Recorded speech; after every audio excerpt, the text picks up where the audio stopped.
name's Jerry Wooten. I used to be the park manager here at Johnsonville from 2010 until 2016. I am a state park ranger for Tennessee State Parks.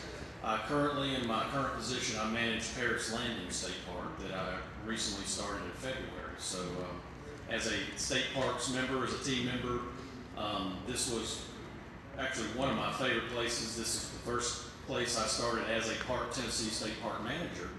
So Johnsonville has, a very special place in my heart in being here. While I was here, I was also a student at Middle Tennessee State University. While there, I was working on a PH.D. in history, in public history. And if you know how that works, you have to choose an original research subject for your dissertation, for your thesis topic. And it just kind of fit in natural that, since I was managing this park and we were really kind of turning this place around, that I was kind of taken aback that there was not a major study that had ever been done on Johnsonville. So naturally, it just sort of fell in and fit in that would become my thesis, and eventually, what was the thesis turned into a book that I was able to. A lot of publishers don't want to publish a thesis itself or a dissertation, so I basically had to rewrite the whole thing. And in 2019, in perfect timing, right before COVID, I was able to get the published product out by Savage Beating Publishers. They're out of California. You might be familiar with them. They do a lot of Civil War publications. So, which, by the way, I'm signing books for the park today after this. If you guys want a copy, all the proceeds go to the park. So I always am happy to return every year for the anniversary. Please come on in, have a seat. This particular weekend every year, the park tries to accommodate the anniversary of the Battle of Johnsonville. And while I was here in 2012, we actually opened this facility, which is a wonderful museum, and finally had a place to encapsulate a lot of the artifacts that were found, not just from the Civil War, that were from this area, but also there's a lot of town history from Johnsonville that popped up after the Civil War. There's actually a much broader history. And I cover that in the book some as well. So today, I'm kind of breaking it up a little bit different. Normally, we've always done a historic walking tour through the park, and I told Bob, I said, it might be a good idea. Why don't we do a slide presentation, indoor presentation this year? Because there are some really good pictures and slides I'm going to share with you this morning that some were actually included in the book that I published. These are unpublished photographs. And then there were others that, that were more popular. Jacob Coonley, who was a protege of George Bernard, who was one of the famous Western theater photographers, actually accompanied Mr. Bernard on a rail car just weeks after the battle took place. So the battle took place today on November the 4th, which was a Friday. We missed it by a day. Last year was the actual day. But on the 8th of November, Election Day in 1864, Coonley actually arrived at Johnsonville after they were reinforced after the battle. And he took a series of photographs that I'll show you today in the slide program. And those photographs are some of the only known photos that were taken in the Western theater of the Civil War. Not just a rarity in that matter, but also they're the only known photographs ever taken of the Johnsonville Supply Depot. So the focus of my thesis, come on in, sir. There's a couple of seats on up here. So the focus of my thesis was going to try to be not the retelling of the Battle of Johnsonville, but trying to give more of an insight of what the inside of the Federal Depot at Johnsonville looked like. And of course, the battle, you couldn't tell the story of Johnsonville without discussing the battle. So today, the focus of my presentation is going to be more actually on the battle itself. So I'm going to be getting into the depths of the Confederate movements and the West Tennessee movement of 1864. But before that, please, I'll have question and answers right after the presentation. I've got about 40 minutes of slides here that I want to show you. So why don't we just go ahead and dig into that, and if you do have questions along the way, certainly raise your hand and I'll try to answer it the best I can. As you can see here, I thought I properly entitled the book Johnsonville Union Supply Operations on the Tennessee River, which is what it was, and the Battle of Johnsonville, November 4th and 5th. For so many years, the only kind of information that was available about Johnsonville, the Battle of Johnsonville, were written from the Confederate perspective. Confederate Veterans magazines that went back to the 1890s all the way up through the 1920s. And as I continued my research, digging through newspapers, all I was finding was just, kind of a repeat of the same story. It was a grand Confederate victory on the banks of the Tennessee River late in the Civil War. Smashing victory, one of Nathan Bedford Forrest's largest victories in the entire war. So I needed to go beyond that. I needed to dig in. It's like, okay, let's focus on Johnsonville. What was actually here? Why were they wanting to come here? What was the importance of this place? And what was going on inside of this depot? And through that research, what I was able to uncover is that Johnsonville was a pretty significant operation. It was the second largest supply depot in Tennessee during the Civil War. You had a start of a federal depot in Chattanooga that was, it kind of fell to the wayside, but of course the large Nashville depot would be the largest. And from the Nashville depot, there were little subsidiary depots that popped up. Johnsonville was one of the largest ones because it was built right here on the Tennessee River. And it received supplies that came down from the northern supply depots, mainly St. Louis and Cincinnati. All of those supplies would be shipped to Paducah and then loaded on transport boats and brought to Johnsonville by transport boat. Forrest knew about all this. Any of the Confederates that had operated in this area in mid-1864 knew that this was a major supply line that was supplying General Sherman's troops, because you've got to remember, in September, Atlanta falls. So by September the 8th, Sherman is operating in and around Atlanta. So to subsidize his campaign, he needed a supply line. So those supplies coming from St. Louis, Louisville, and Cincinnati to Paducah, and eventually to Johnsonville, was that supply line. Johnsonville, you can say, was basically the end of that line. So when they got to the supplies arrived at Johnsonville, they would be loaded onto a train and hauled 78 miles to Nashville. And from Nashville, they would be distributed through Chattanooga and on to Atlanta. The problem with that is that Forrest was operating pretty significantly in that area. If you have followed some of his antics, you'll know that he completed a North Alabama, very successful, one of his most successful campaigns other than this one, in North Alabama in September of 1864. So this story begins in October, where we find the Confederates back encamped around Corinth, Mississippi in early October of 1864. Now I do want to just kind of set the stage there. You've read about Nathan Bedford Forrest, you've seen a lot of exhibits in here. The man was, he was a tactical genius.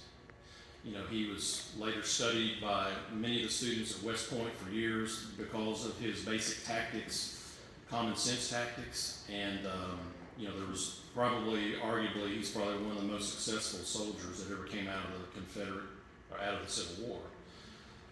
When he started this campaign, Forrest had been ill, he'd been sick.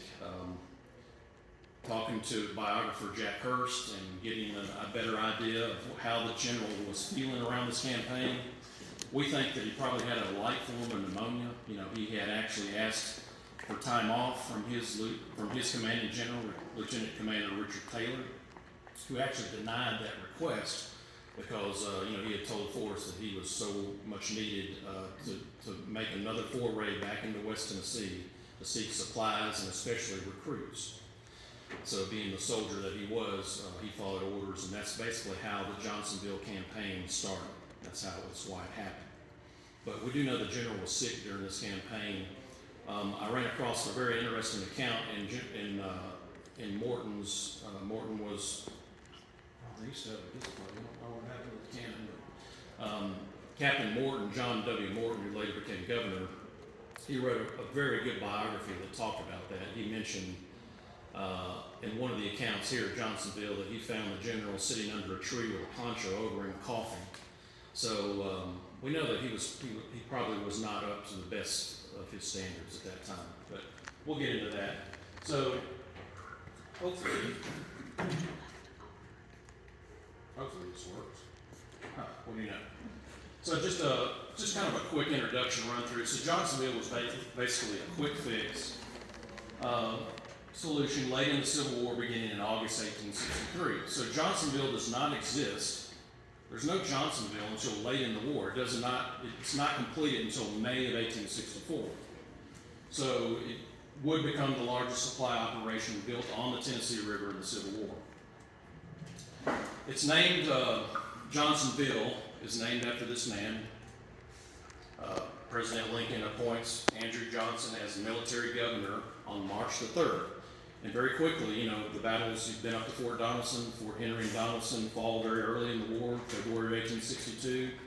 By February 25th, the Federals come into Nashville, and they take Nashville's the first Confederate capital to fall. They occupy Nashville, and immediately Lincoln knew that, to make a stance, to actually place the Federal Army permanently at that location, he needed to appoint somebody in charge. So he knew that staunch Unionist, Democrat, Andrew Johnson would be that man. So he appoints and makes a title for Johnson as military governor. Lincoln had tried this in North Carolina. It had failed. However, he did succeed in making Andrew Johnson a military governor. And what that is basically the same powers as our governor today, except it came with a rank of brigadier general because there was a war going on. So automatically, without any military experience, Andrew Johnson is promoted not only as a new governor for the state of Tennessee, a military governor. With that, he's given the rank of brigadier general. So he has a military rank. So why was this place needed? I mentioned that just a few minutes ago. So in July of 1862, why wasn't it at Nashville? Well, the Nashville commanders realized that the Cumberland River that comes through Nashville, especially that summer, was at extreme lows, and they were not too sure if they could get those deep draft transport vessels to dock at the wharf. And this is a post-Civil War photograph, but it does show. You can kind of see that from the back. That's Water Street today. If you go to Nashville, where all the honky tonks and everything are, that's this. Here's the river. Later, this became a brick-lined, macadamized stone wharf. And this is probably a good representation, just 10 years after the war, probably what that looked like. Supplies that came into the Nashville depot, and they were loaded on these transports. And these boats would have traversed the Cumberland River eventually, up to Paducah and receive those supplies. So that's basically the problem that they had. They weren't sure if they could keep Nashville as that supply destination. So to resolve that, Governor Johnson and the federal commanders in Nashville, they decided to construct an alternate base of supply somewhere on the Tennessee River. And the site that they choose is Lucas Landing, named for John Lucas, who had been the recipient of John Brevard's land, one of the first settlers, Revolutionary War hero, Alexander Brevard, who had located this area very early in the 1800s, and basically was responsible for establishing what we know today as, the area of Humphreys County. So in 1859, Brevard's son sells what became Johnsonville, known as Lucas Landing. And by the way, these landings, if you'll think of Tennessee State Park specifically, we have Paris Landing where I work. You have Lucas Landing here, just south of there is Cuba Landing. Then we have Mousetail Landing. Then there's Pickwick Landing State Park down at the lower end, and then there's a pickling of many other landings in between Paris Landing. There's Moody Landing just north of the Kentucky state line. So you have all these landings that were established between 1810 and 1840. And what that was to accommodate a bustling inland river commerce situation. So that's how business was conducted before there was a railroad that traversed the United States. So all this inland river commerce that's taking place on the Tennessee River and the Cumberland River are showing up with supplies at these landings. So the Federal Army was lucky to know that there was already an existing landing here called Lucas Landing, named after this local citizen, John Lucas.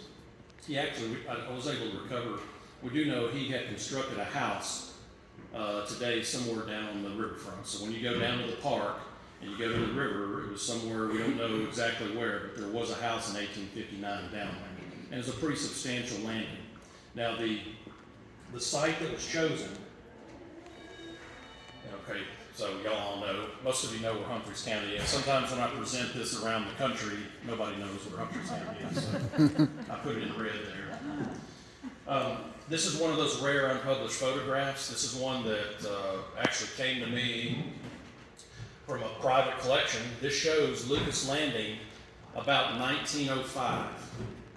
So why this is so important is because it shows the Tennessee River where Johnsonville was constructed prior to the TVA flooding of the Tennessee River forming the Kentucky Reservoir. You know, we know that today as Kentucky Lake, but it's the Kentucky Reservoir. So this shows the true distance that the Confederates would have, the challenge they would have had in attacking the depot, a challenge and an advantage. You can see, you know, it was approximately about 370 yards wide, you know, 3.5 football fields wide at this juncture known as Lucas Landing. So instead of going to the town of Reynoldsburg, which was just 2 miles north, which was an established town early in Tennessee's history, about 1810, I think we have a picture somewhere on the wall here of that courthouse, but they decided instead to relocate the depot here at Lucas Landing. So of course, in August of '63, the commanding general, Major General Rosecrans, authorized Governor Johnson to begin construction of a military railroad to connect Nashville to Johnsonville. And once again, they're building this depot because they were fearful that Nashville, whether or not it was going to hold or it would fail, they would lose it as a destination point. And most of all, because they were fearful of the low water not being able to get those supply boats. If they move the depot to the Tennessee River, where there's a 60-foot channel, you know, there's a much larger waterway. So that's why they decided to build this railroad. Now, there had been a railroad called the National and Northwestern Railroad that had started early in the 1850s, and it stopped outside of Nashville at a town called Kingston Springs. Do most of y'all know where that is? It's 28 miles out of Nashville. So the panic of 1856 hit. You know, there was a big depression. There was no money, and it didn't continue until the Civil War convened in the early 1860s. So over 10 years, this railroad sat stationary. So with now the approval by Rosecrans to construct a military railroad, and he's also, you know, he's in communication with Grant, the commanding general, to construct this railroad in a very short period of time. They began construction of the railroad in late August of 1864. I'm sorry. Getting my 4s and 3s messed up. So labor needed to build the National Northwestern Railroad, and that's what this exhibit is about here. You know, this is a replica of a rail car. And if you go in here after the presentation, you can see some of the artifacts that were found. There's actually a pin to a rail car that's in there. It's pretty rare. But basically, they didn't have a labor force, so they had to look to recently freed slaves. And, you know, these African-American men and women, which is why we have a lot of exhibits here that show that. There's actually, the corner is dedicated to the construction of that railroad. That available labor force was actually suggested by Andrew Johnson.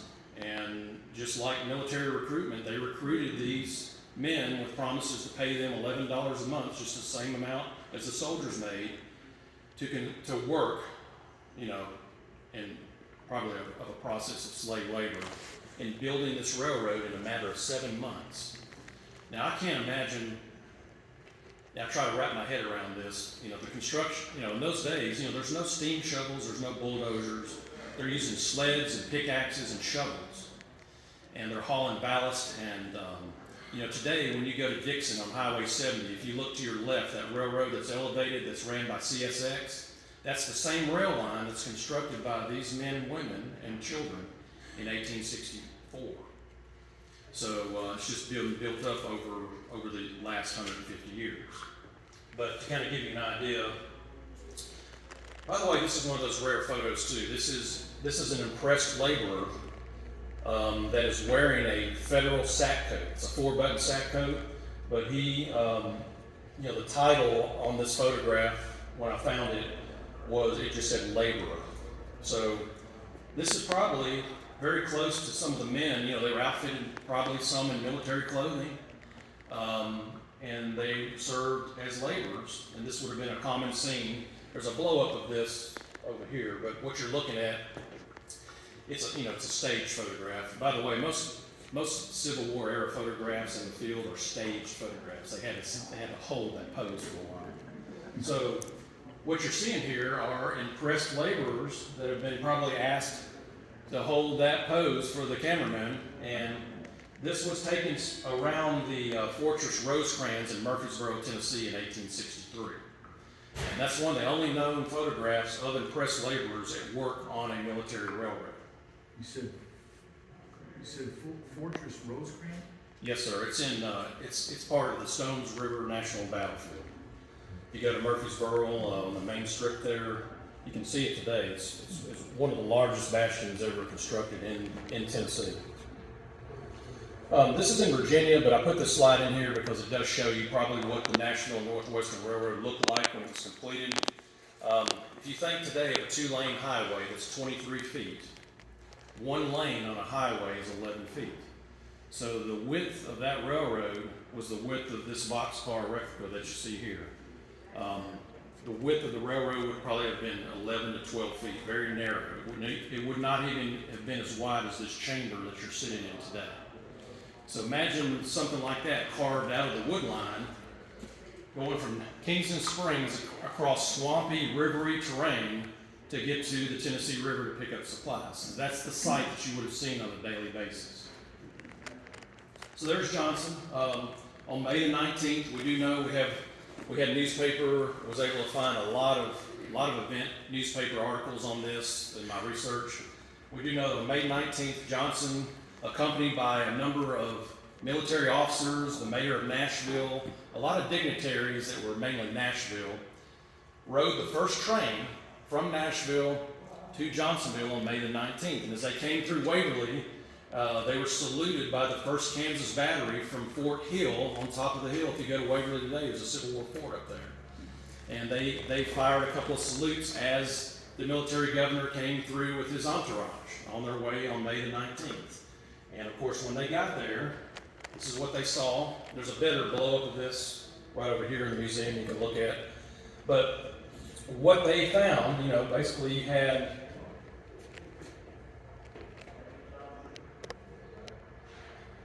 it's supposed to work, but it doesn't. Here's the railroad that came in all the way to the river. As they entered Johnsonville, the trains would stop up here at this roundhouse. It's known as a turntable, and then the engines would be turned back around in the direction of Nashville. And then there was a secondary engine that would hook to the cars that were just pulled from Nashville. And they would pull all those supply cars down to these giant warehouses that sit right on the bank of the Tennessee River. My friend and artist David Meager drew this from those existing photographs by Coonley that were taken in 1864. He pieced together what's called a bird's eye view of what we think Johnsonville looked like. We're not exactly sure how it looked, how broad it was, but this gives you a good depiction. And you can see there was a number of support buildings. I mean, this was basically, you have to remember, this is a support operation. And of course, with any kind of support operation, you're going to have defensive work. So up on top of the hill, up here, became 2 forts that collectively were known as Fort Johnson. So a lower redoubt that when you go into the park today, you'll see it's one of the lower forts. When you're down on the riverfront, if you look up, it's right there. And then about 750 yards behind that is a higher fort on top of the hill, 400 yards behind that. and that's known as the Upper Redoubt. Both of those redoubts were collectively known as Fort Johnson, and they were the defensive works that protected this depot, and they were connected by a line of 5 miles of rifle pits that went all the way through Johnsonville. If you take the Johnsonville Trail this afternoon and walk that trail, you'll see those earthworks that are scattered throughout the woods. I think it's one of the greatest collections of late war, Civil War built earthworks in Middle Tennessee that still exists at this park. That kind of gives you a representation of maybe what the wharf looked like at Johnsonville, even though this is Chattanooga. Okay, so as I mentioned, kind of going to focus a little more today on the actual West Tennessee expedition and talk a little more about the battle. Forrest had, through the course of the war, he made 4 raids into West Tennessee. 2 in 1862 and then 1 in early spring of 1864. And now this would be his 4th foray into West Tennessee. And eventually going there, this one, of course, goes into Western Kentucky for the purpose of securing horses and recruits.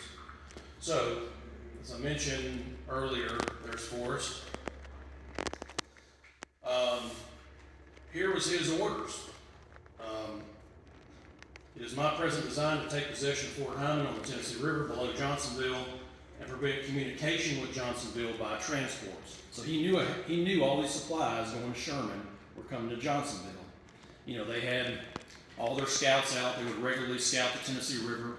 As they were in Corinth, General Buford, who was his 2nd Division commander, took about 650 troops, and they operated along the Tennessee River, watching transport boats up and down this vicinity of the river. So they knew these supply destinations eventually ended up at Johnsonville. So his campaign began on October the 16th. There was his orders. Sever Sherman's communications, delay George Thomas at Nashville from concentrating troops and supplies, and assist John Bell Hood's advance in the Middle Tennessee. So you got to think, this is just a little bit before Hood arrives and makes his advance in late October, early November into the Middle Tennessee. Just real quickly, Forrest's commanders, Brigadier General James Chalmers, very capable. One of his most trusted commanders was in charge of his 1st Division. And in Chalmers' division were brigade commanders led by Colonel Thomas Mabry and Robert McCullough. Also, he had Colonel Edmund Rucker, who actually accompanied Forrest and his escort from Corinth. They were the last to come up with him from Corinth, where they rallied at Jackson, Tennessee. And Lieutenant Colonel David Kelly, who was actually with Forrest and his escort. When you talk about General Forrest and an escort of a general, that was only about 25 men that were mounted. And there's Buford. He's one of my favorite generals that was part of Forrest's command. He was actually in charge of the 2nd Division. In Buford's division, you had General Highland Lyon and later Brigadier General Tyree Bell. There's a fantastic book on Tyree Bell. If you've not read that, I highly suggest that. And of course, one of the stars of this particular event was Captain John Morton, who was Forrest's chief of artillery.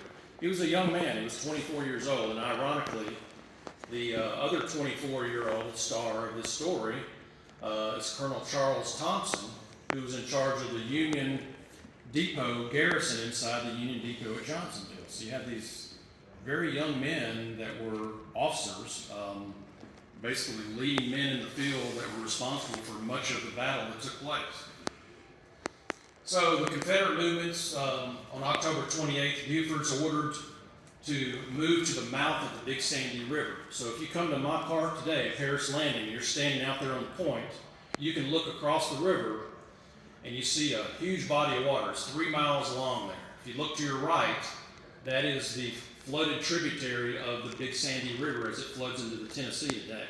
You got to remember, when you cross that bridge at Harris Landing today, you're looking at a flooded 2.5 mile, 3 mile wide lake that was made in 1944. In the Civil War, you still had the 300-yard chamber of the original Tennessee River.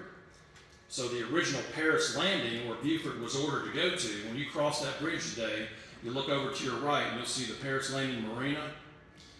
If you know where that marina is, if you look, we have a breakwater that's built there. Isn't there a Coast Guard station there? Yes. If you go out about 200 yards from there, that's where the original Paris Landing was located. Now today, of course, it's under the waters of Kentucky Lake. But in the Civil War, that was a destination point. And if you'll notice, a lot of these landings were usually in a curve of a river, in a bend. And the Paris Landing, the landing itself was right there. And that's where Buford was ordered to go and establish batteries.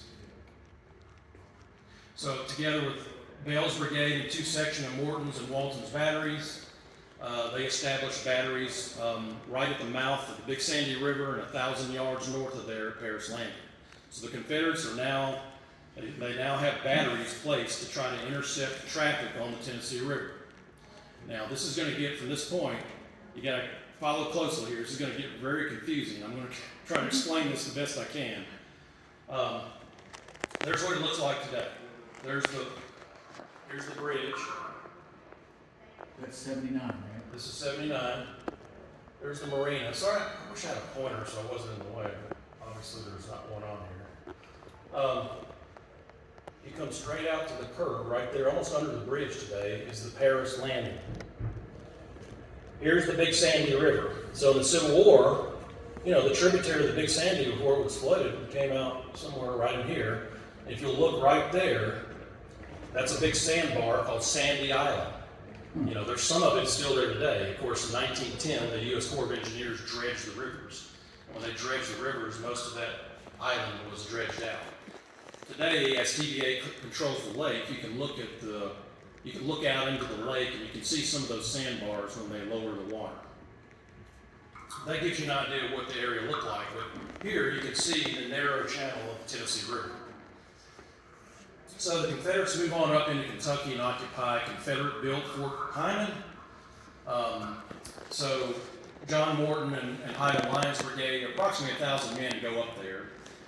And it's a national park site today. You can just drive 5 miles over the state line into Kentucky, wind your way back on some back roads, and it's part of the Fort Donelson National Battlefield Unit. If you haven't been up there, I highly suggest you go. The views are spectacular. I took that view last winter. Took that photograph. There's some of the earthworks. Some of the earthworks that are still in place up there that are moss covered are just immaculate, just amazing condition, preserved by the canopy of the forest. This kind of shows a better area. That shows the lake today, and then the light blues. The light blue line that goes through there is actually the Civil War era river as it existed in 1861. So you can see clearly Fort Henry that sits out in the middle of Kentucky Lake today is underwater. But directly across from there was Fort Hyman. In 1862, 1863, the Federals built another fort at Fort Hyman, not the Confederate built one, but by the Federals, that's up there behind the original fort. So if you go out there, walk through the woods, and only do this in the winter because the ticks are epic up there. But if you walk north of there, you'll run into this massive federal earthwork. It's just very impressive. And of course, across the river, unfortunately, in December of 2021, y'all know about that tornado that traversed 5 states and killed 13 people that came through there. It was December the 10th, 2021. Unfortunately, that tornado came right through Fort Henry, and if you haven't been up there lately, it just looked like a nuclear bomb went off up there. But unfortunately, it knocked all the trees down on top of the original earthworks. So you can't get to those earthworks right now, but the Forest Service has been doing some logging. So the actions at Fort Hyman. So on Saturday, October 29th, a week ago today, the federal transport boat, the Mazeppa, towing a barge, is heading upriver. And this is a little bit confusing. When I say heading upriver, you think heading toward Paducah. But in nautical terms, when you're saying upriver, since the river's flowing north, you're actually going south. So as this boat was heading upriver toward Johnsonville from Paducah, it comes into view of these Confederate cannon that had been in place there by Morton and his men.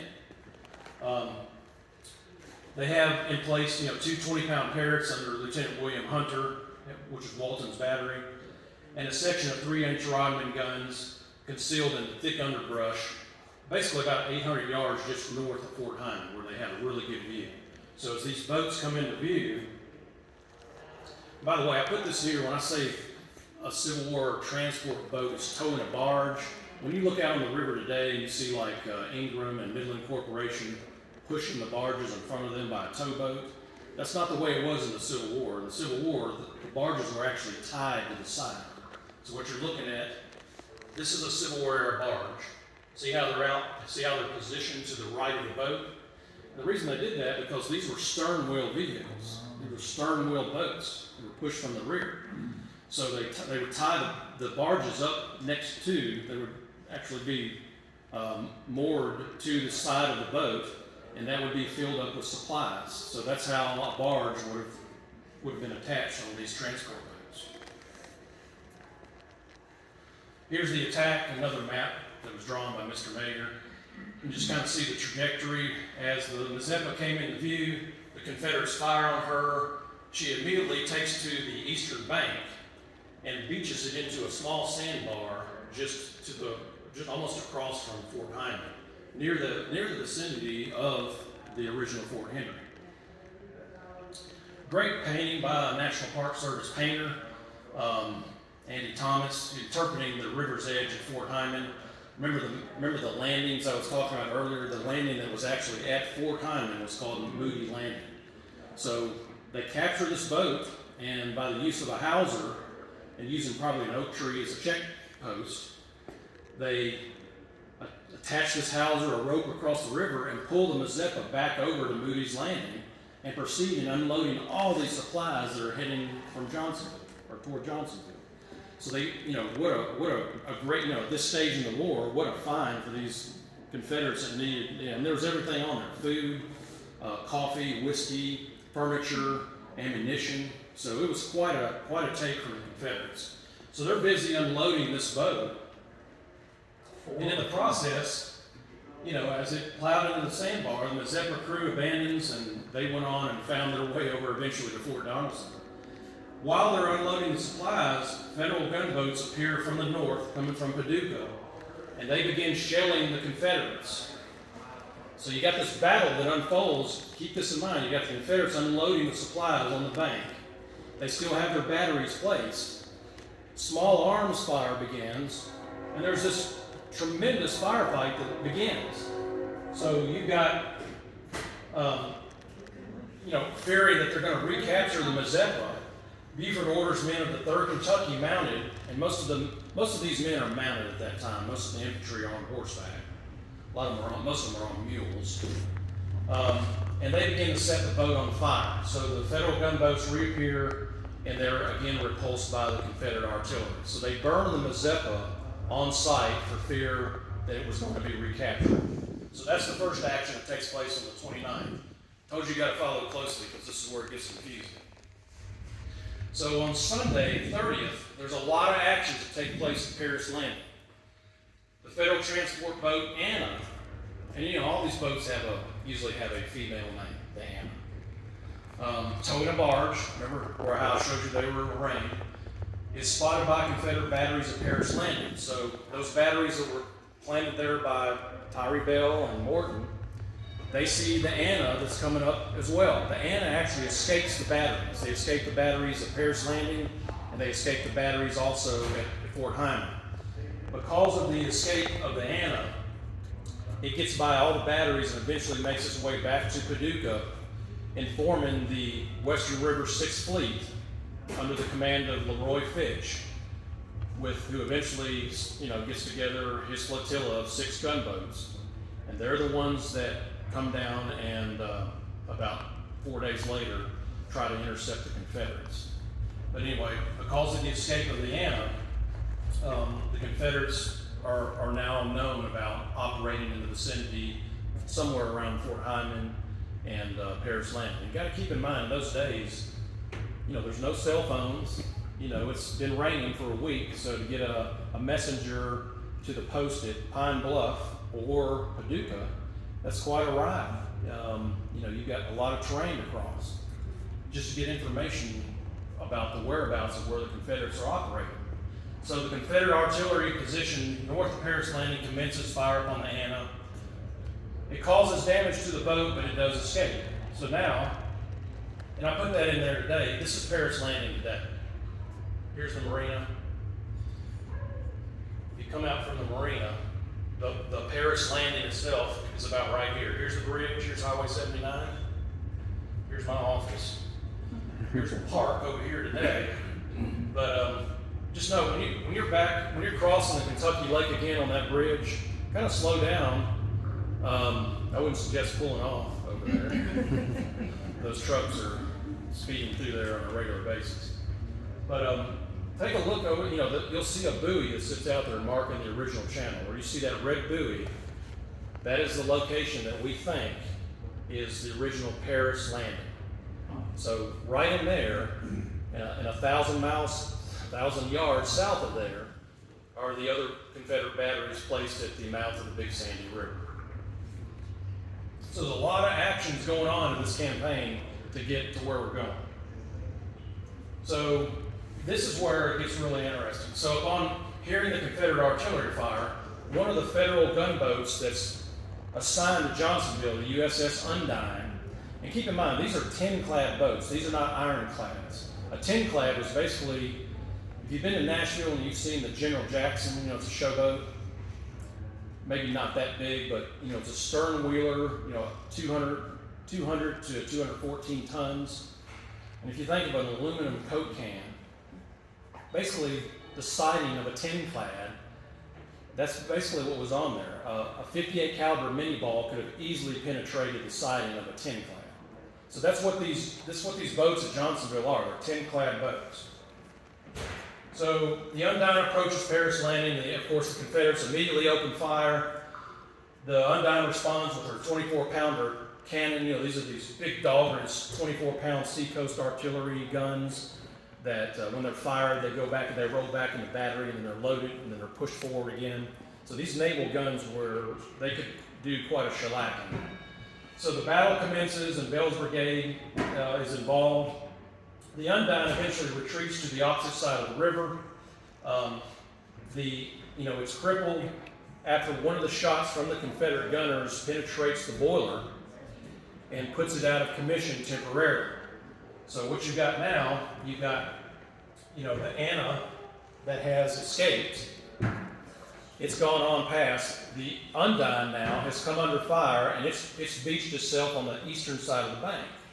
So once again, I'll use this as an ID point. If you're on top of the bridge and you look at that red buoy, that's where the fire commences. And then that Undine probably would have ran itself into a sandbar by the head somewhere over there across when you go to the Stewart County side called Gray's Landing. So if you walk along that bank, you can really see it good now since the lake is low. Somewhere there is where the Undine would have ended up. That's what it looks like today. I took that photo from that point. Now it's hard to picture this because you're looking at the 3-mile wide flooded Kentucky Lake. But this is the vicinity. This is at Gray's Landing, looking up toward Fort Henry, and across the river is Fort Hyman, probably where the Undine would have ended up. There's not a known photograph. I've never been able to find a photo of the USS Undine, which was gunboat number 55. All of these gunboats were numbered. So the USS Undine was number 55. But this is its sister ship. I was able to find the USS Nymph, which is number 54. So number 54 and 55 were built by the same builder in Cincinnati. So I think that the Undine looked like this boat. That's what I feel like it looked like. So, which was basically a packet boat, a civilian transport boat that was converted to naval use. But anyway, there's 2 more federal transport boats that come up, the Venus and the J.W. Cheeseman, that are eventually captured and destroyed. The J.W. Cheeseman, which is some of those artifacts are right here behind me. Isn't that convenient? The J.W. Cheeseman is a very interesting story. The Confederates burned this boat on the bank, right there it's out in the middle of the lake today, but where the Big Sandy came into the Tennessee River, It was only about 15 feet of water. In 1978, divers went down to the wreck of the J.W. Cheeseman and uncovered these artifacts. Which, by the way, the Tennessee River between Paducah, Kentucky and Muscle Shoals, Alabama, has the largest concentration of Civil War boat wrecks in the whole United States, in the inland rivers. So we think that there's some 40 to 46 boat wrecks, Civil War boat wrecks, between Muscle Shoals and Paducah. Two of those are right here at Johnsonville, the USS Elfin and the USS Tarawa, and two barges. They sit out from the bank in about 20 feet of water, right there on the edge of the water, that were a result of the Battle of Johnsonville. So these are some of the naval vessels. I'll just, so you got the Mazeppa, the Venus, the Escapes. I put the tonnage on there, 235 tons, 184 tons, 170. These are big vessels. And then, of course, the J.W. Cheeseman, which is one of the largest. A local historian is working, we're trying to locate that boat wreck. We do know it's still, it was broken up like the Titanic, and then the dredging that took place in the 1920s didn't help things. But that boat wreck, we do know, is scattered on the bottom of the Tennessee River with a debris field of probably about 150 to 200 feet. So we do know it's in pretty shallow water, and we know that because the divers that went down to retrieve these artifacts, and that's the capstone of the boat right here, if you want to look at it. So, forces, combined force, after all the actions that take place at Paris Landing, set their sights for Johnsonville, and on November the 1st, at approximately 4 a.m., about 1,000 troops that have now boarded the Undine and the transport boat Venus, that's later captured on the same day as the Undine is destroyed, or is actually disengaged. They put these back into operation. Now you're wondering, how do Confederate cavalrymen steer naval vessels? These men, prior to the war, they all had certain careers.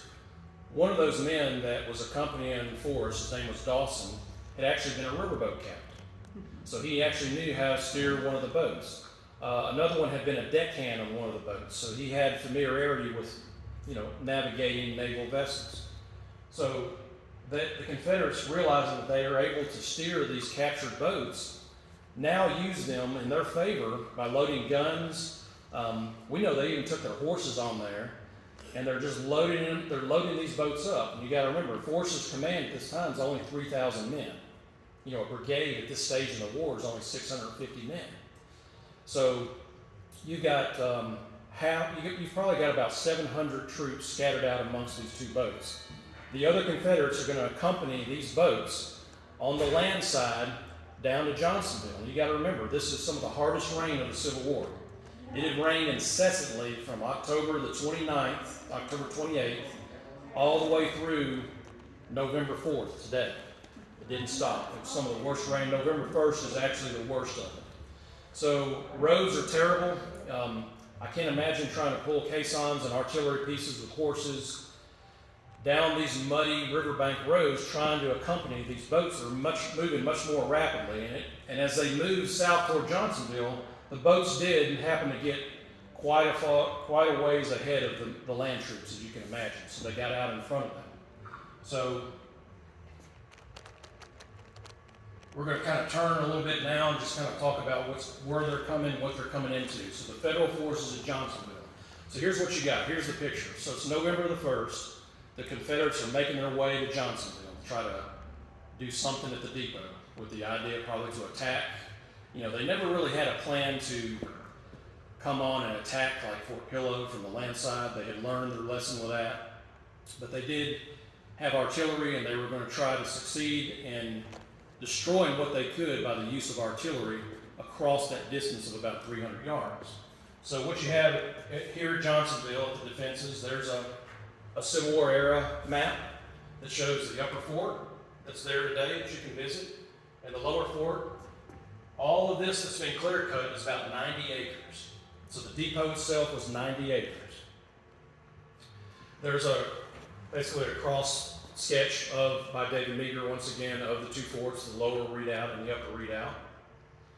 The basis, my research changed tremendously about when I opened the program about wanting to figure out what the interior of Johnsonville looked like.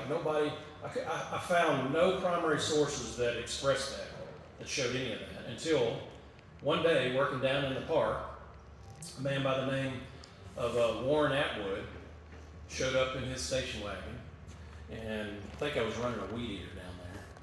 And he pulls up to me and said, "Hey, you know the ranger that works here?" I said, "Well, yeah, I'm the ranger and the manager." And he said, "Well, I've got some civil, my ancestors served here, and I've got some of the letters that he wrote from Johnsonville." I said, "Really? Where are they at?" "Well, they're in the back of the station wagon." And they were the letters from this man. So Lorenzo Atwood was a corporal in the 43rd Wisconsin, Company A. And he had all the letters that he had written to his wife Cordelia. They were from Wisconsin.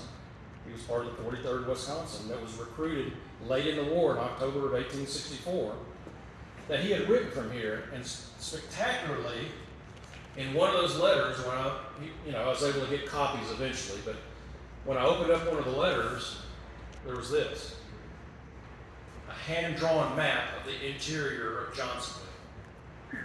This changed the course of all my research. We now had an idea, a depiction, not just a hand-drawn map, but we had descriptions written by Atwood describing what the interior of Johnsonville looked like. Up until I began my research, I had no idea that there were barracks buildings. We did know that they were living in huts, winter huts, but we had no idea of the existence of 30 feet wide by 90 foot long barracks buildings. And what you're looking at right here are 10 of them. So when you go into the park today, and you're heading down toward the river, the road kind of makes a bump and kind of goes into a lower rise. It's between another road. That central area, before you get to the river, is where these barracks are located. And you can see right here, he describes it. Number 1 is a battery of 6 guns. Number 2, right here somewhere, is a regiment of cavalry. And number 3, Company B of our regiment, is on a high hill 100 rods. And a measurement of a rod is 16.5 feet. So if you did the math on that, it came out exactly, and we actually measured it, believe it or not, with a rope, to be the lower redoubt. So he gave us now a personal description of what the interior looked like. That changed the course of my book. And at this moment, I'll share one of those.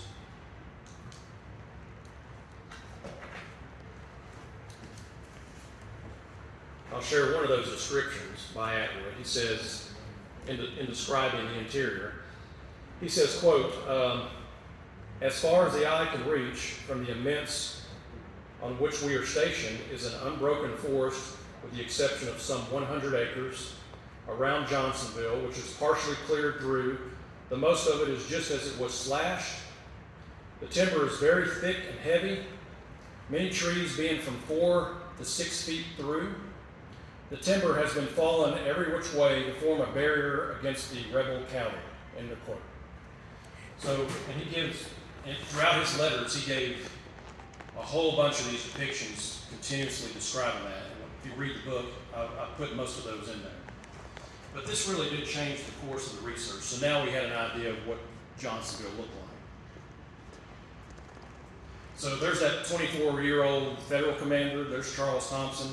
It took me a while to find his image, but I knew to complete the book, I had to find an image of Charles Thompson, because he's the young federal commander in charge of Johnsonville. There's the Johnsonville garrison. So here's what you got.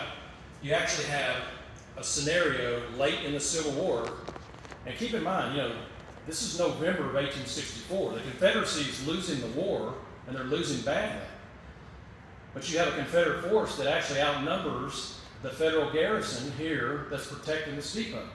You only had about 2,200 men collectively that were not always there either. They were coming and going. But the majority of them were the 43rd Wisconsin. You can see some of the other ones. You had quartermaster department employees and so forth. You also had about 500 United States colored troops there that were made up from different regiments of the 12th, 13th, 40th, 41st, and 100 USCTs. That's one of the photographs of one of those Tennessee USCT soldiers that I uncovered at the Tennessee State Library. You also had a section of the U.S. 2nd Colored Light Artillery called Meigs Battery. That's about 30 men. That's a photograph taken in Nashville of them. You also had the famed 1st Kansas Battery. Remember when I said the welcoming train came through Waverly and they fired a salvo? Well, that was fired by these men. I was able to get a copy, went up to Kansas Historical Society and was able to get a photograph of the actual flag. I was kind of disappointed there was not a Johnsonville Battle Honor on this flag because their actions here at Johnsonville were quite significant. But there is Nashville. If you look right here, there's a Nashville Battle Honor. But that is the original flag that would have been here with the 1st Kansas flying at Johnsonville on November the 4th. So what you had, not only did you have an Army commander in charge of the garrison troops, you had a naval commander. So how do you think that relationship went between the Army commander and the naval commander getting along? I can tell you right now, reading their letters, they hated each other's guts. This guy, Acting Volunteer Lieutenant Edward King, was in charge of one of the 4 gunboats, the USS Key West. He is working kind of in conjunction with Thompson, but neither one of those guys are jiving at all. So here's what you got. You got, at Johnsonville, you got a combination of Army, Navy, you got civilians that are here from Nashville working for the quartermaster's department. And then you got various cavalry members, you got USCT members, and other artillery members. So you got quite a combination of that with civilian workers from the town that are all inside of this place called Johnsonville. There's the Navy personnel. This is just from my research. This is what I assimilated of what I think was here. So I think there's probably approximately 400 sailors and officers on the boats. There's the boats, the Tarawa, the Key, the gunboats at the water mountains. This is a really heated fight. And these are, this battle takes place between the Confederate guns that had dug in overnight on November the 2nd. They built gun chambers right on the bank of the river. So when you're at Johnsonville, down there today, if you look upriver north, you'll see where the river bends. Right there was a sandbar, and that sandbar looked like this. They named it Reynoldsburg Island. And Reed, I think you live near that island, sir.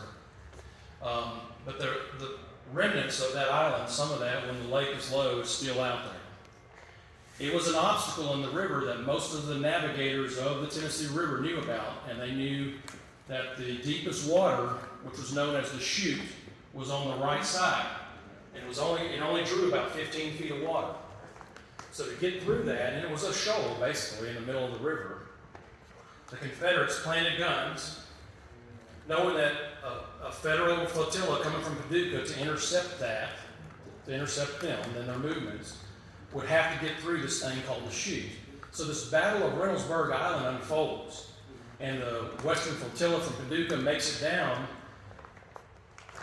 They stopped right at the foot of the island, knowing that they could not get through the chute for fear that they would be destroyed in the chute by these Confederate gunners. So they hold back, and this later becomes a focus of controversy after the battle between Leroy Fitch. There was an investigation against him about why he did not go on through to assist the other Union gunners that were in the boats that were in Johnsonville. But he held back, and he retreats that night 40 miles upriver to Paris Landing, where they dock for the night. So the flotilla never gets through the chute to assist the other Union gunboats at Johnsonville. So the Tarawa, after receiving heavy fire, moves in, supported by King's USS Key West. I'm still talking about the Battle of Reynoldsburg Island. The Venus is recaptured. The Confederates, that's one of the 2 boats that they occupied. They abandoned the Venus. It's recaptured, and it's towed back by the USS Tarawa to Johnsonville. So on there, some of the captured guns were now reused, and they were actually moved into the fort that I showed you earlier, Fort Johnson. So forces of troops continue moving south, camping that night near Davidson's Ferry, just 10 miles north of Johnsonville. So you've still got, you got troops that have made it a little further. You've got some of Vale's men that have already made it all the way down to Johnsonville and started digging gun chambers. But the majority of Chalmers' division and some of Buford's men are still upriver. They're about 10 miles from Johnsonville on the 3rd. They're going to make their way overnight in this hellacious rainfall, walking through some of the lowest, muddiest bottom land that Morton talks about through the course of the war. And they're going to join the rest of the forces, 3,000 men, to begin digging gun chambers across from Johnsonville. So the Confederates arrive there on November the 3rd. They begin locating 5 artillery positions across 1 mile. The most northern one being right at the foot of Trace Creek and Reynoldsburg. So if you are at the park today and you look where Pebble Isle Marina is located, if you look across there, you'll see a chalky bluff on the other side. That is the original creek channel of Trace Creek as it flowed into the Tennessee River. That's the most northern position of where the Confederates would place a battery. And they did that because they knew that it was a shallow area that the Federals could possibly try to ford the river to get on the other side, which never happened.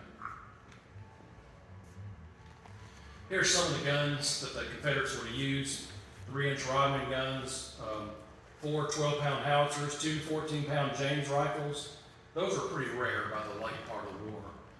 And then, of course, 2 10-pound Parrott rifles. When you go to the park, the 10-pound Parrotts are on display there with the howitzers, so you can see what those look like. So the Confederate preparations, I do want to talk about this just for a minute. We're in our time already. We're getting near the end. So working in this heavy rainfall, impassable muddy river bottoms, the Confederates worked all night in this horrible rainfall to dig these gun chambers and place their artillery. So by noon on November the 4th, today, the Confederates are ready for an assault on the Union Depot across the river 300 yards to make an artillery assault. Pickled in between these artillery positions, you got all the men of Rucker's brigade and Buford's men with small arms that have dismounted their horses. You got horse holders in the rear. And they're up front, right at the levee, right on the riverbank, that have positioned themselves with small arms. So you got artillery, and you got Confederates with these small arms ready to just give a shellacking to all these unknown Federal defenders at Fort Johnson. So Forrest gives his commanders an order that at 2 o'clock, you will synchronize your watches. And a watch in those days were in your vest. You synchronize your watch. And at 2 o'clock, the bombardment would begin. So that was the general order. And from Sergeant Lemuel Zaring, which is when you're looking at Johnsonville, when you're down there today, if you look into the river, you'll see an island that sits out there. That's the remaining section of the western riverbank of the Tennessee River as it existed in 1864. In that position was Sergeant Lemuel Zaring's section of Morton's battery. They would be responsible for firing the first shots into the depot. And as you can imagine, at 2 o'clock, all hell unfolded. The battle begins. All the guns start firing at one time, directly on targeted positions inside the depot. This is an artist's depiction of maybe what that looked like. Federal artillery from inside the Fort Johnson and the gunboats at the wharf immediately returned hundreds of rounds across the river. This is a huge engagement that's going on. It's one of the biggest artillery battles that will take place in Tennessee during the Civil War. The adjutant who's in charge of Johnsonville, his name is Henry Howland. He, together with Forrest, who makes a report, says it's one of the most heated engagements they had ever experienced, being under fire throughout the entire Civil War. So you've got all these naval guns that now bear down the Confederates that are very well dug in to the side of the riverbank. And what unfolds is this tremendous artillery battle. Now, one of the reasons the Battle of Johnsonville has such low numbers of casualties is because it is fought over this 300-yard body of water. It's not like Shiloh where you have men just butting together head to head going at it with, point blank range and bayonets. So you don't have a lot of casualties as a result of this battle, but what you do have is mass destruction of buildings, warehouses, supplies that were dotted along the riverbank and such. So that is a blow up of one of the photographs that was taken by Coonley showing Fort Johnson. So where you see these ramparts here and these embrasures, there would have been artillery pieces pushed up there and fired back at the Confederates. Now, since they were at such a high elevation, apparently the Federal shots were ineffective, mostly on the Confederates because they were overshooting the position. Those days, the trail of the gun, you could only lower that barrel so much. And, also when you fire a cannon, it's going to retract. And you had to roll that back into position. So a lot of these gunners are missing the Confederate positions because the Confederates have pulled themselves so close to the river's edge that the artillery pieces being fired in the Federal fort are overshooting them. So that's another reason why the Confederate casualties were so low. As a result of this battle, it was 2 Confederates that were killed and about 10 of them wounded. But anyway, this is going on, pure chaos between 2 and 5 p.m. on November the 4th. At some point during the battle, and this is one of those mysteries that was uncovered during the research, the Union commanders lose their nerve and they order all the transport boats to be burned at the wharf. So if you can kind of picture this, you got this conflagration, this confused mess going on with all these cannons firing back and forth. And in the middle of this, Henry Howland is given orders by Thompson that for fear of these boats being captured, because they had figured out that the Confederates somehow may have been crossing the Tennessee River, fording, to try to take Johnsonville from the rear, just like what had happened 6 months prior at Fort Pillow. Keep in mind, what happened at Fort Pillow. You had black troops that were inside the garrison. Thompson's fearful of the same thing. The majority of those men are those same USCTs inside of Johnsonville. So he's not going, under his command, allow those supplies to be captured. So he orders all of these transport boats to be set afire. There's depictions of Confederates across the river, hollering, don't burn these boats. They couldn't believe their eyes. They couldn't believe these Yankees were walking on board these beautiful General Jackson boats and setting them, torching them on fire. The winds were up that day. What you have immediately is the winds sweep across the wharf. And the wharf at that time is about 600 yards. It's huge. All the boats that day, we do know there was about 26 vessels that were moored and docked at the foot of Johnsonville. And those were vessels that were all barges, gunboats, and the transport boats. All of them except 3 were burned to the water's edge. So you've got this inferno that's taking place, caused mainly by Confederate fire, or caused mainly by the Federals torching the vessels and the combination of Confederate artillery fire. So that night, after following a self-destruction of their own fleet, Thompson telegraphs Thomas for reinforcements. Force's entire force, except for 1 brigade and an artillery battery, would draw about 11 p.m. And the actions on November the 4th concluded. Now, what I was able to uncover is that there was a continuation of a very aggressive battle that continues the next morning on November the 5th. So tomorrow, the battle continued. So on November the 5th, about 7:30, Rucker's Brigade and Rice's Battery resume a heavy bombardment upon the town of Johnsonville and the remaining buildings in the rear of the depot. A furious battle erupts over the Tennessee River once again at 9 o'clock in the morning.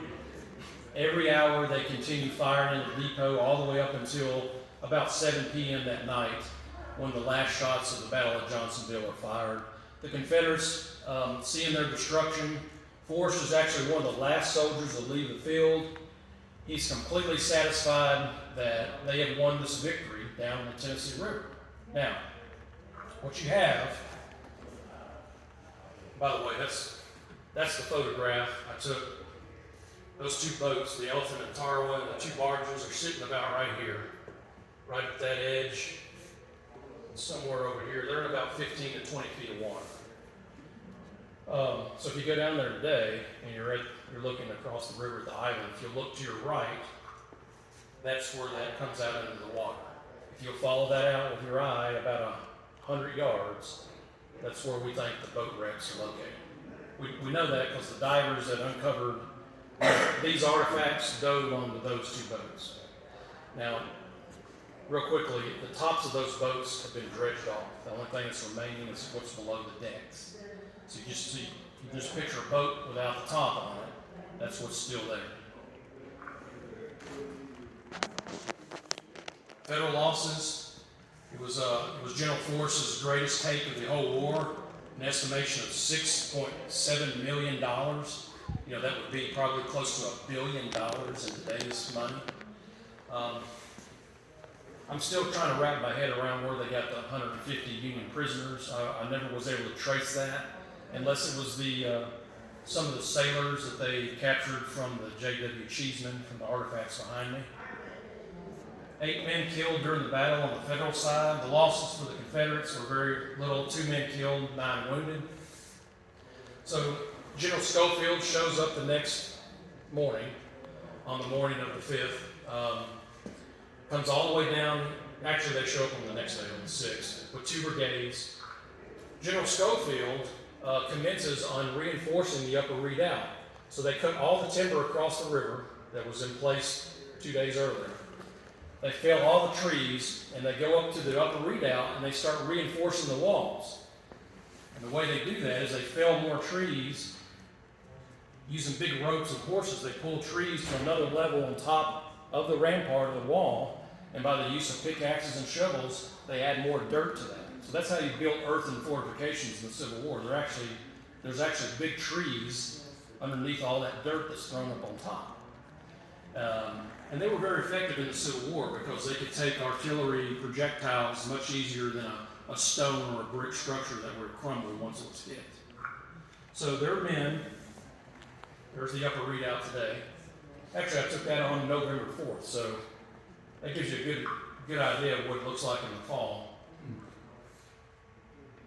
So the eventual outcome of what happens on November 26th, Thomas orders Johnsonville abandoned with all the stores, machinery, and personnel. And on November 30th, the same day that the bloody Battle of Franklin, Tennessee is unfolding, the last final train full of all the stores are evacuated out of Johnsonville and sent to Nashville. So all the supplies, everything that was here, goes to the Nashville depot, which is used to receive the Confederates at that time, 2 weeks later, as Hood approaches Nashville, and the big, huge Battle of Nashville takes place on December 15th. So the results, Johnsonville's a tactical victory for the Confederates. Strategically, however, Force's victory had little effect against Sherman's massive war machine, which is moving rapidly through Georgia. Johnsonville Supply Depot was almost completely destroyed on November 4th. You can see the loss of the buildings that are there. Johnsonville's aftermath, the Confederates' 2-week-long campaign not only resulted in the near destruction of Johnsonville, but also it rendered that National and Northwestern Railroad completely useless. So all the millions of dollars that were spent on that railroad were now really a casualty of the war effort. And the loss of Johnsonville Supply Base, of course, left General Thomas in Nashville doubtful of the future use of the Tennessee River. So with that, I kind of leave you with this.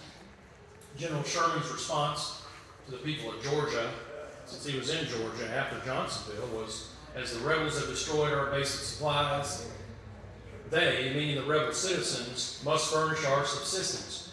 You will bear the brunt of the after effects. Who knows what he was talking about? Atlanta. This is march through Georgia. So that's where Sherman turns the whole course of the war and takes the war directly to the people. And he knew that if they were going to have the total victory that they were after, that's the way that they would do it. And I feel that he made that comment because he was so angered that his chief supply base, which was Johnsonville, was completely destroyed by Forrest. That's why there was another quote that followed this up, and you've all heard it. There's a title of a book called That Devil Forrest. Well, there's a continuation of that quote. He said, quote, "That devil Forrest, ... was down about Johnsonville wreaking havoc on the gunboats." So I think he was influenced by the destruction of what took place here, which was the cause of him making his famous, which became famous, very horrible march through Georgia. With that, oh, there's the book. I'm on work time today, so I'm not promoting my book. But I will say, if you want to know more about this, you're welcome to buy it. And all the proceeds of that, by the way, anytime I present this at the state park for Johnsonville, which, by the way, I wrote this book for this park. You know, I was an employee here, which couldn't believe that this park had no study book on this place. So that's why I wrote this book. I do have a few Civil War era photographs I can show you, but I'll leave it right there. As promised, I'm getting close to my time. Does anybody have any questions that they would like to ask about any of the information that I presented today? Yes, sir. You mentioned that Johnson, when he was made a brigadier general, is that what they call a brevet? Brigadier general? No. Like what they did with Custer? Yes. No, he was actually given, he was a full rank at that time of brigadier general, not breveted. Okay. Good question. Is there any evidence that Forrest ever returned here after the war? Question is, was there any evidence that Forrest ever returned to Johnsonville after the war? That would be no. There was no. Their last hurrah is in Selma, Alabama. He disperses his men. They all go home. And to my knowledge, Forrest never returned here. Anybody else? Yes. You told me it was going to be confusing. Yes. Where was the Undying when the 2 o'clock battle started? The Undying, we don't know. Okay. But we think that the Confederates beached it across somewhere underneath Pilot Knob, which is a knob across the river. And there's a community there called Eva. If you go to the park and you walk up that bank, they have a great trail. It's about 13 miles, 10 to 13 miles as it winds around. Nautical naval miles is about 500 to 1,000 yards up from Pilot Knob. I think the Undying is right in that vicinity. Now, there's deep water right there, and when the Corps of Engineers dredged, you got to remember, in the Civil War, the Confederates, they dumped oil lamps on ticking that was shoved full of shavings from cedar shavings, and they threw those mattresses inside the Undying, and the account was that we set it ablaze. So it was burned, not just to the water line, but it was burned down to the hull. I have, by the way, there's Jacob Coonley. Real quickly, he took 5 photographs. That's number 1. That's what it looks like today. That's number 2, which is my favorite because it shows the town of Johnsonville. That's what it looks like today. There's one of the big double-roofed transfer warehouses. That's set here in this flooded inlet. That's only about 3 feet of water. That's number 4, which shows the depot in Fort Johnson. There's an X-ray of that. I took this because it shows the sawmill that was right down in the middle, which would have made all the board lumber for the buildings at Johnsonville. That's what Fort Johnson looks like today. And probably the most famous photograph that's the cover ended up as the dust jacket in my book is this one that shows the unlimbered cannon of the 2nd U.S. Colored Light Artillery. I took that picture when I was manager here. We were clearing that area so you can kind of see the rubble pile there. Here's Pilot Knob. So I think the Undying is somewhere down here. But again, we will never know that. That's an aerial photograph taken of Johnsonville in 1937 prior to TVA flooding the valley. You can still clearly see a lot of the depot buildings in place.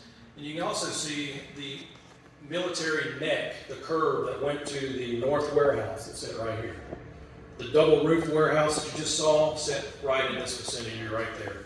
You can also see the bridge, which in which in 1890 was in place. The Tennessee River was bridged for the first time after the Civil War in 1867, 2 years after the war, and it was bridged at Johnsonville, Tennessee. And there's the bridge. I'll go through these because my time's up. That's 1928 picture of that bridge. This is a fantastic find, but this is the guts of what I think is the USS Elephant. So if you look where the bridge is today, if you go out there and you'll look, you see the island, you'll see the pier that's still there. That pier that you're looking at is this pier. If you look, scan just to the left, there's a river buoy there, and the water's low. You can see some stones sticking out of the water. Just in front of the stones is where this wreck is located. This is one of those unpublished photographs that showed a Johnsonville wreck. It's still out there, and again, it's in about 15 feet of water. There's the Parker Hotel.